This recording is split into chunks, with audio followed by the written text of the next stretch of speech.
Presne takto vyzerá medzinárodný certifikát k laboratórne vyrobenému diamantu. Tak poďte sa pozrieť.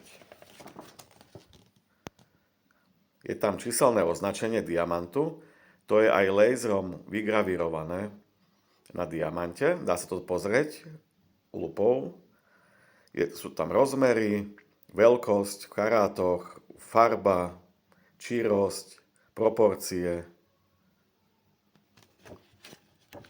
Tu je aj taký obrázok, že teda aké má proporcie, ako bol vybrúsený.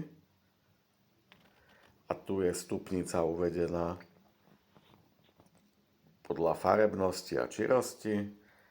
A toto číslo je laserom vygravírované na diamante, čiže podľa toho čísla sa to dá skontrolovať, či naozaj tento certifikát patrí k tomu, ktorému diamantu. A toto je ten diamantík. 1,2 karátov, farba, čírosť, VVS, parádne parametre. Čo poviete?